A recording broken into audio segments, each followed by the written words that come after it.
Coming up on the Morning Medical Update, we meet two surgeons and one little girl, how their collaboration helped give her a fighting chance at life. Also meet her parents who were right there through it all.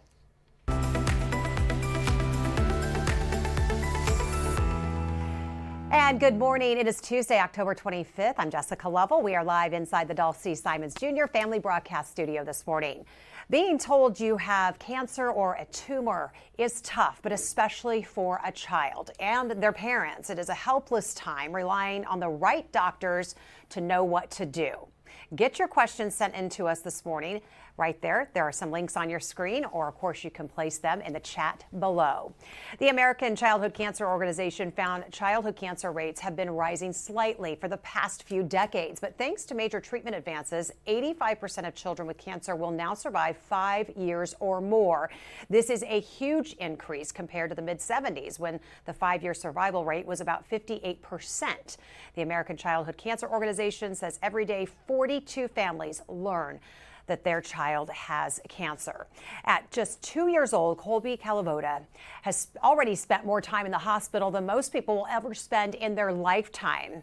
You're about to meet her and the two neurosurgeons who work across town from one another, but came together to help get Kolbie out of the hospital and back to being a kid. Yeah. Oh, yeah. Is that the doctors fixed your heart? And now today they're going to take your tumor out. 2-year-old Kasey Kalivoda and her mom, Kasey, share a moment before Kolbie's surgery. It's a moment they've shared many times. At birth, Kolbie had hearing issues, a heart murmur, and was hospitalized with RSV. But it was an MRI and biopsy that led to the discovery of a brain tumor. Kolbie has a tumor that kind of looks like a barbell that's from back by her brainstem all the way up to her nose. The family noted that she had some fullness in her face, and she was found actually over a year ago to have this very large tumor at the base of her skull. It was ganglioma. Kasey went into mom mode, but knew exactly where to turn. We really felt like God has been just on this path with us and putting the right people in our path. Children are not just little adults. You know, they require very, very special things. And those right people were Children's Mercy neurosurgeon Dr. David Garcia and the University of Kansas Health System neurosurgeon Dr. Paul Camarada. It requires the special expertise of surgeons of a number of different disciplines, including ear, nose, and throat, head and neck surgeons, ear surgeons, and neurosurgeons. Doctors have kept an eye on Kolbie's tumor since she was 6 months old and will continue to monitor it. There's a chance it could regrow. It's too early to tell, what the odds are for that happening. Our goal is to remove as much as possible, which will hopefully keep it away as long as possible. Our goal is to give her a long life. Getting all of us together really shows a great collaboration that can happen in the medical community. And we want to welcome in this morning Kolbie and her mom, Kasey, and dad, Cale. They are joining us from Clyde, Kansas. We're also joined by Kolbie's two doctors, Children's Mercy Hospital pediatric neurosurgeon, Dr. David Garcia, and here in studio with us is Clinical Service Chief of Neurosurgery, Dr. Paul Camarada. Good morning to you. Good morning, Jess. Good to see you. I know that I was talking to Kasey, and she said she hadn't seen you since this all happened over 2.5 years ago. It's been a while, yeah. COVID intervened, and we haven't been together in a while. Like many things, right? Yes, yeah. How great is it, though, to see? I always love watching when we show a story to set up a story. The smiles on our doctors' faces to kind of watch how they're doing now, right? It's fantastic to see her, and I hope I know she's coming in to see us at some point in the future. But it's great to see how she's doing at home now.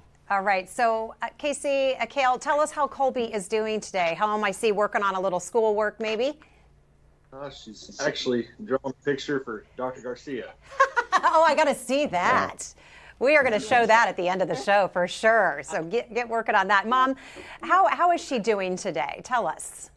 She is doing just amazing. I mean, honestly, better than we could have even dreamed that she would be doing at this point. It's awesome. Dr. Garcia, tell us about when you first met Kolbie and her family. What were you able to tell about Kolbie's tumor, her condition? What was that initial diagnosis? So I met Kolbie when she was about 5 months old. This is January of 2019. And I think she'd already seen a couple other teams of doctors, ENT and the cardiology team over at KU and at Children's Mercy.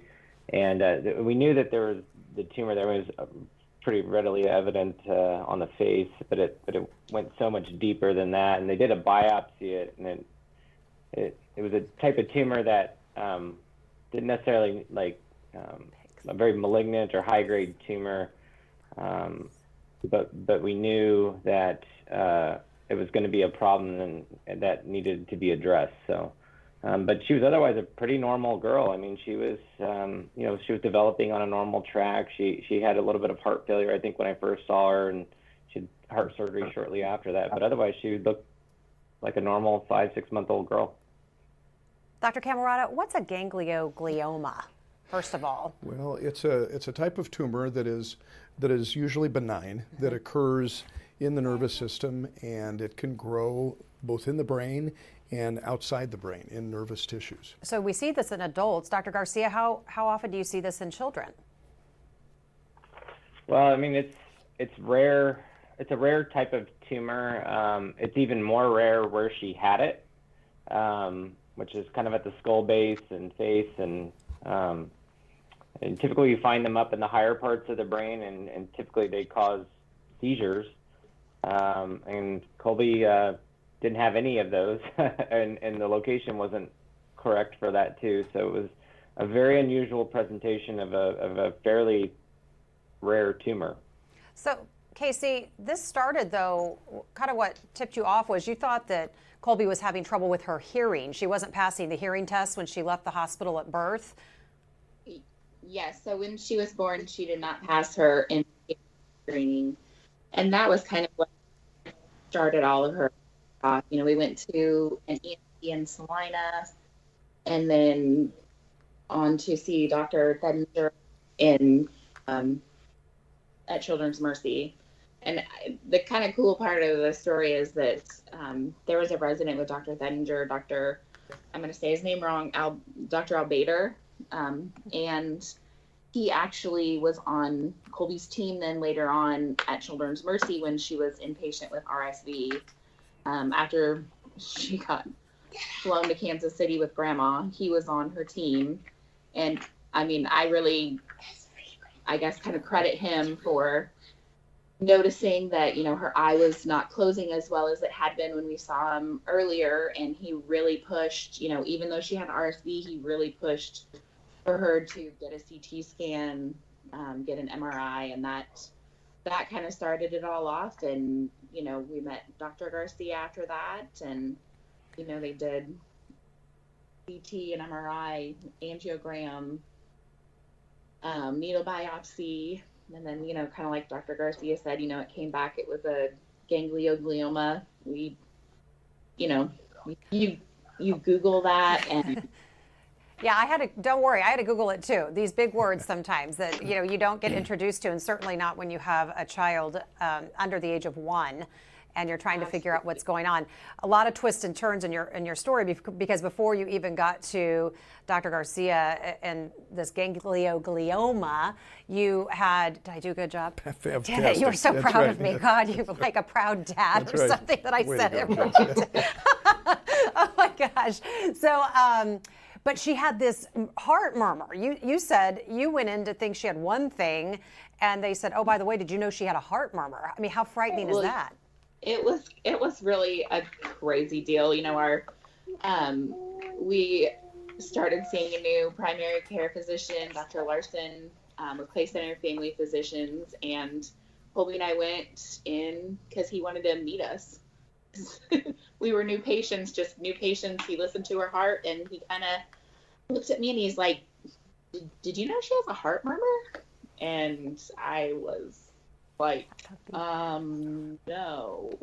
Wow. So, he got us to Mercy in Manhattan for a echocardiogram, and right after that they called and said, hey, she's got a hole in her heart. We want you to go see Dr. Casadante in Kansas City at KU Med. And we went, within a month's time, we went from, knowing she couldn't hear, which we thought was Nothing serious. nothing serious, to, she has a heart murmur. She's going to have heart surgery.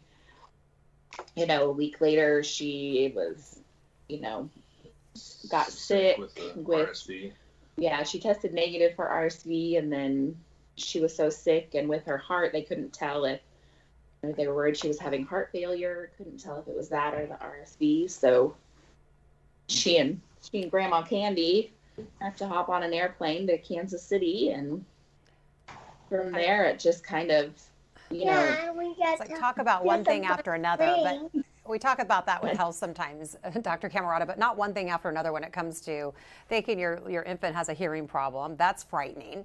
Yeah. Then you go into a heart murmur situation. I can't imagine what these parents are thinking. And now you're at Children's Mercy, and Dr. Garcia we're talking about a tumor at the base of your head. So Dr. Garcia, you were going to wait until she was 2 years old to be able to do, I want to talk about how this all came to be, because now it's going to all lead you here to the University of Kansas Health System and your collaboration with Dr. Camerata. But why wait until she was 2? Did you need to wait till she was a certain age before you felt safe to operate? It wasn't necessarily a certain age. We wanted her to get bigger. I mean, when she was 5 or 6 months of age, I had to look it up last night. She was like 6 kilograms, and so 6 kilogram baby is they just don't have as much blood volume as a larger kid or adult has, and so this thing was very close to a lot of important vascular supply, carotid artery, jugular vein, and so if you get into just even a little bit of bleeding, that can be quite serious in someone that has such a small overall blood volume. And so that was kind of one factor. We wanted her to get it as big as possible. 2 was kind of just an arbitrary number we came up with just to try to get her to. So we did scans, I think, every 3 months, and just made sure it wasn't growing at all, and it continued to behave. And then there was one scan, I think, early 2020, I think it grew, and then we just started the ball rolling on talking with a lot of different teams of doctors. So Dr. Camerata, there's actually another neurosurgeon involved that did the angiogram, Dr. Ebersol, and then ENT and head and neck surgery as well too, to kind of coordinate 4 or 5 surgeon schedules. It takes a lot. So there's a lot of emailing, a lot of back and forth. Luckily, we have a good relationship with Dr. Camerata. The KU residents come over. I mean, there's already an established relationship, and that helped kind of foster some of the collaborating back and forth. So sure. What a peace of mind for Kale and Kasey, just to know that everyone in town is looking at their daughter. Dr. Camerata, we were talking a little bit about, I said, I'm not clinical like most of our viewers, and so when we hear the word tumor, we sometimes jump to that means cancer. So there could be a tumor growing that isn't necessarily an imminent danger, meaning you can wait a little bit. Kind of walk us through kind of the difference. Sure. and why you were able to kind of really map this plan out so well. Yeah, Jess, so there are various tumors. Some are benign, meaning that they're slow growing, they're not going to spread, they won't ultimately kill you in a short period of time. And then there are those that do that. They're cancer where you've really got to jump on it. And this is one of those that grows slowly, but is unfortunately, or was, wrapped around very critical structures, the carotid artery, all of the nerves coming out of the brainstem, the brainstem itself, in addition to involving the throat, the back of the mouth. So it was one of those that obviously, if left very long, could cause significant damage. And part of the reason that the collaboration developed was that we here at the University of Kansas Health System, treating mostly adults, do tumors like this on a fairly frequent basis. We call them skull-based tumors, and we operate in that part of the brain and typically have a collaboration of many, many different surgeons. I want to give a shout out to Dr. Lynn, Dr. Ebersol, and Dr. Kakarala, who were all involved in this from the head and neck team, otology, and endovascular neurosurgery. Because we deal with this regularly. Dr. Garcia deals with brain tumors in kids all the time, but this is an exceedingly rare location for a tumor even in a child. And so he said, you know, we need to get the team together and do what's best for the patient. Yeah, that collaboration just seemed to make sense at the time. So what would cause something like, what causes these type of tumors? Is there anything that causes them specifically in adults or in children? Well, we don't really know. There's no clear environmental cause. In most cases, they are sporadic, means they just happen. We don't know that there's a genetic cause for it. Obviously, at the basic, molecular level, there is a gene that has something's gone wrong with it. It's produced these abnormal cells, and the body's inability to keep them from growing. But in this particular case, I don't think we know. All right, so I want to talk about the day of the surgery, because Kolbie was not treated at Children's Mercy. You decided to bring her here to the University of Kansas Health System. Just kind of tell us exactly how that all worked and what kind of take us inside. Sure. So she did have she had her original biopsy done at Children's Mercy Hospital, I believe, showing that this was a tumor and that we needed to do something about it. And she had a number of her studies done over there. I believe the arteriogram was done here with her asleep, although that may have been at Children's Mercy. I don't remember. But on the day of surgery, she's admitted. She's put to sleep by a pediatric anesthesiologist, and then the surgeons take turns doing their parts. We put her in a very special position so that we're able to get to all parts of the tumor. We kind of plan out the incision, what type of a prep we're going to do, how much hair to clip off or not. And then, with all the surgeons in agreement, then we go ahead and make the decision. And then we'll kind of tag team each other, periodically. Dr. Garcia will be in there through most of the case. I think I was in there through most of the case as well. And then we'll, put a call out to the otologist and say, okay, we're getting near the ear. Why don't you come in and do a little dissection and show us where things are? And then, okay, we need the head and neck doctor, Dr. Kakarala, come on in the room and show us where the carotid artery is in this part of the lesion and what we need to avoid in the neck. And we all kind of are in and out of the room really all day. I can't remember, David, how long this took. Probably a good 10 or 12 hours. 13 hours, okay. Mom remembers. Yeah. down to the second. Dr. Garcia, what do you remember? And just when that all wrapped up, what were you able to go out and tell Kale and Kasey? Well, I mean, it was a long day. I remember that. There's parts where, the ENT team and the head and neck team are working. There's parts where we're not working, and then you almost have to rotate out, kind of get refreshed yourself, and get something to drink and sometimes to eat when you're in surgery that long. The other thing that I remember is once you have everything out, then you have a big hole to fill in, which includes the face and the parts of the ear and the bony parts of the ear and a big hole in the coverings of the brain called the dura, and that it's hard to recreate. And so we had to pack some fat in there and had to repair the what would ultimately leak fluid, and that was one of the issues we had kind of post-op or after surgery and the weeks afterwards as well too. Dr. Camerata, I was in the assisted Dr. Camerata. He took out the bulk of the tumor, like inside the dura and at the base of the skull. And I did my best to cheer him on as best as I could. But then I just remember that the repair at the end was also just an extreme case of this type of tumor, the aftermath of it. So. One interesting thing, again, we don't operate on children a lot. Dr. Garcia does all the time. And in adults, most of the time we fill up this defect with fat, autologous fat that we can obtain from, the abdomen of somebody. But in kids, in Kolbie, there's no fat. There's nothing there. So it's like we usually have volunteers in the room. I'll donate. Anybody? You can take some. Right, I bet. So step right up for that. Really interesting. What? Go ahead, Kasey. What's that? They wouldn't let us. They wouldn't let you. Yeah. They said all the nurses tried too, and right, they wouldn't take it. That's funny. So I want to check in. Hang tight. We got to check in with Kolbie to see how that picture is going here in just a little bit. I got to see this portrait of Dr. Garcia. But let's check in with Dr. Dana Hawkinson, Medical Director of Infection Prevention and Control, joining us with our COVID count this morning. Good morning. How are you? Yeah, I'm good. It doesn't seem to be going the right direction for acute cases.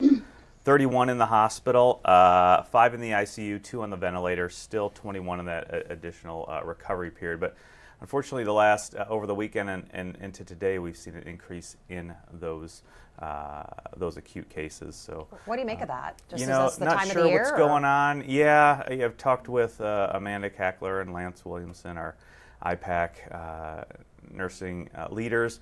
We're still trying to figure that out. Again, as some of it just it hasn't been resolved, is in that recovery period, and they're still counted as acute. But it's certainly a large jump from where we were in those high teens on Friday. So. Okay, I have an RSV question for you, not COVID question. A lot of talk about RSV right now. We even talked about it off the top of the show because that's something that little Kolbie was dealing with among her other issues. But a new article found that RSV vaccines in late stage development show promise in older adults. Is that something that we might see? Yeah, I mean, I think this is great. We've been trying to get an RSV vaccine for 40 to 50 years, and that's why I think when you look at what's happened with the mRNA vaccines for COVID, for SARS-CoV-2, it's such a miracle that it came to fruition so quickly. We've been trying to develop a RSV vaccine for quite some time for both children and adults. I think there were 3 main ones that were in those later stages and seemed to be very safe, but also develop that immune response. So this is all good news because adults can suffer from RSV as well, especially older adults. But again, we also have those adults that have immune compromising conditions that can get infected with RSV and have severe outcomes as well. So overall, vaccines are a great, safe way to induce that immune response to provide protection. So I think this is very good stuff. Do we have any reporter questions on the line today? Well, let's get to our community. Joellen has a question for mom and dad. So Kale and Kasey, she's curious. She said this must have involved a lot of trips to Kansas City. How were you able to manage that? She thinks that might be pretty stressful to have to go back and forth, even though you were in the right spot. Before this, I could not drive in Kansas City. Like, I had never drove in a big town like that before. Kale kind of was our driver. But, when Cole was in the hospital with RSV, and even before that, we got to know, I basically met for the first time one of his uncles who lived in Kansas City. Didn't know them very much, and they offered their home to us whenever we had to come to Kansas City. And, that has been such an amazing blessing for us, to not have to worry about, taking a potentially immunocompromised kid into a hotel room. Sure. We could stay in their home, and basically they let it be our home for the time we were there.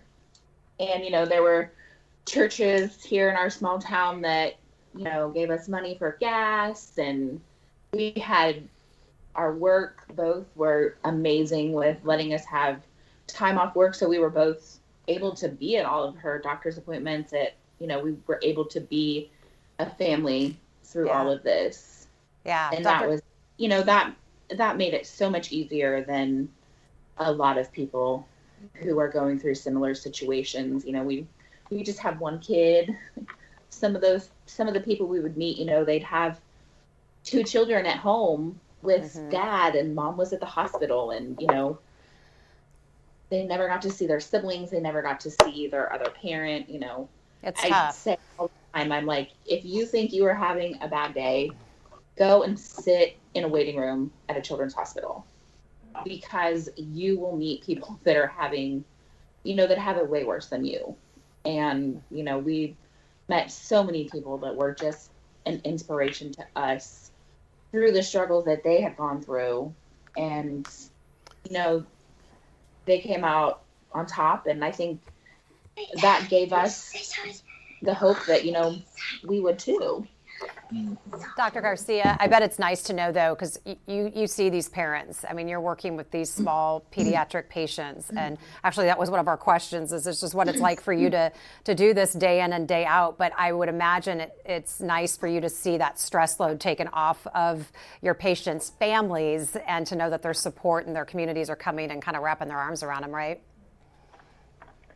I mean, yeah, you need a lot of support for these situations, these types of tumors. And I always tell families that, I'm really sorry, but you've just entered a marathon race, and when I meet you for the first time, it's, we're very early in this, and so to have support is needed, either family or community and beyond. But these are not easy to get through, and there was, there's the initial surgery, and then there's sometimes other surgeries that are needed on top of that, and a lifetime of following this up to make sure it doesn't come back, because we can't put her through what we put her through already. I don't think she ever will, and it'll never grow back like it was before. But the goal is to keep a close eye on this, and at such a young age, she's going to need, like many children, is going to need this followed for many more years. So Sherry wants to know, Dr. Kalivoda, she says, I love that the hospitals work together. What is the story about the collaboration that goes on among hospitals? I mean, I know you can't speak for everywhere in the country, but certainly here in the Kansas City area, and us just being so lucky to have an academic medical center just down the street from a children's hospital. How often does that happen? Yeah, probably not often enough. But I mean, this is, kudos to Dr. Garcia once he recognized this to say, we need to get some other folks involved to do what's best for the patient. And, the amount of work that goes on behind the scenes, creating something like this, the amount of collaboration is really, phenomenal. And a shout out to all those folks, from schedulers to, handling all of the communication, the emails, moving the films and the images back and forth, being able to see these, getting us all together on Zoom calls and in person, and then finally having it happen and the follow-up. It's like a big production being put together, and then that day comes. Yeah. And then all the magic happens. Exactly. All the pressure's on you. Yeah. The whole team. Yeah. The whole team. Yeah. Quick question for Mary, though, before we get to our final thoughts. Is there a genetic component to tumors like this? You said you don't know necessarily where and why these happen. But yeah, I don't think in ganglioglioma, in this, there is a syndrome that goes with gangliomas in another part of the brain, but not this part. And I don't know, David, do you know anything more than that? I don't think we know that there's a genetic component to this. No, not that like a family member would have to be screened for or anything like that. There are some mutations that happen, but not that anything she was born with. So what would someone need to look out for if you're an adult? Dr. Kalivoda tells us, that you would know that something's wrong, that maybe you need to get to a neurosurgeon, and then Dr. Garcia, how would a parent know? Yeah, so, the brain tumors can present in a variety of ways. This particular one presented with, first of all, hearing loss, and then kind of a mass that started to appear, and asymmetry in the face. Those are a little unusual in adults, although certain tumors like neurofibromas do cause a misshapen face or abnormalities like that. And brain tumors in adults most of the time present with either, seizures, a neurologic deficit, meaning someone that's got arm or leg weakness or numbness, and sometimes really, really bad headaches that don't go away for a long period of time. Dr. Garcia, anything to add for parents with young kids that maybe they should look out for, that there's a tumor growing in a spot that they need to get checked out immediately? Yeah, I think in Kolbie's situation with the hearing, when someone fails a newborn hearing screen, that's almost never a brain tumor. So if most time it's an ear thing, and so that her case is just a really rare presentation. Like Dr. Kalivoda said, something we call like a neurological deficit, so weakness on one side of the body. Kids tend to present with seizures many times. So if there's seizures, those are kind of red flags to get evaluated pretty immediately, even if you're a young baby and having seizures, or it goes all the way up to adulthood. Especially a first-time seizure is something to be concerned about. Those are the big ones for kids. I would say that probably need more immediate attention, though. Seizures are something focal on examination. Let's get to our final thoughts today. And Kasey, Kale, and Kolbie, we'll start with you. Just what are your final thoughts? What do you want us to know? And then we've got to see that picture. I mean, I think that, this was kind of a fast go through of Kolbie's history. We have a Caring Bridge page that really goes into a lot more detail with Kolbie's story.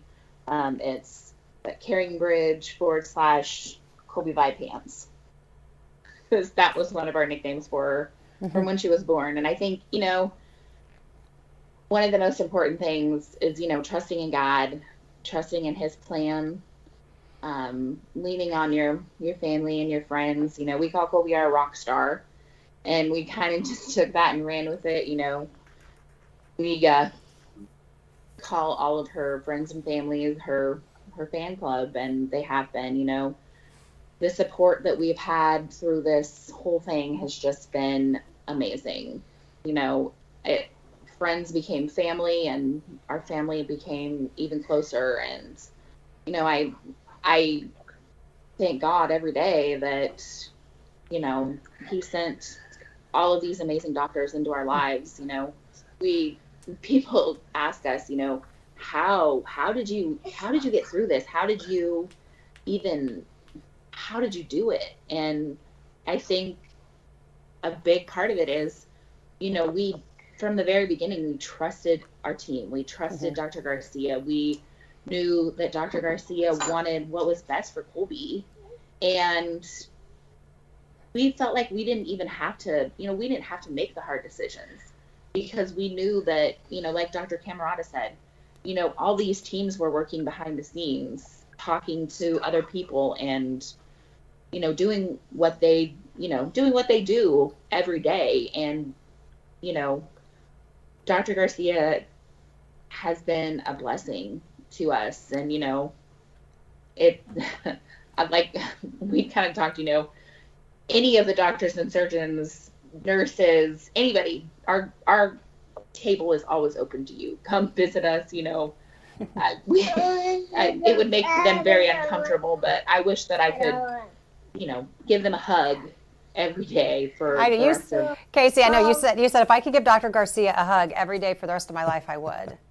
I would. And and not just Dr. Garcia, we were going through some stuff, and I made this list, and these are all of the names of all the people. Wow. Well, that we can remember. That's a big list. So many we couldn't remember. And there's 150 names on that list of people that have been a part of her story, whether it be, at the local hospital level to KU, Children's Mercy. Yeah. It's amazing. I mean, these people are amazing. Well, Kasey, I think you said in your story, and Dr. Camerata, I know you believe this too. We talk about on the show intersection of faith and science coming together, and she said, we relied on God to bring us to the right people, and that led them to you and Dr. Garcia and those over 100 names on that sheet of paper. So I think your gratitude is shining through. But all of you, we appreciate that. Okay, let's see this picture that this girl has been working on, and she has been working hard. I'm going to show them first. Okay. I'm going to show them the one for daughter, the one for doctor. Oh, we got Camerata too. She did too. So Oh, I got to see this. Oh, this is good. Okay, let's see what we got. Okay, which one? So this one? Yeah. So this. Oh, I'll wait all day. No, I don't know which one I want. Okay, while you two work that out, I'm going to get to Dr. Garcia. Dr. Garcia, give us your final thoughts while Kolbie's figuring out what she wants to show. I mean, it just to get to this point is this is why we do this job. I mean, this is the to see, someone with kind of presented with such an uphill climb at the start of this, and multiple surgeries and multiple hospitals working towards this, and she's drawing us pictures now. That's why we do this, and our goal is to get her to do the other big first things in life and go to school and graduate, and she's, I think, going to grow up and live a happy and long and normal life, despite kind of having a rough stretch of a couple of years and lots of surgeries. And lots of follow-up still to go, but she's doing as well as I think anybody could do in this situation, and I'm just looking forward to seeing her grow up. So Love it. Okay, what are we looking at here? What do we got?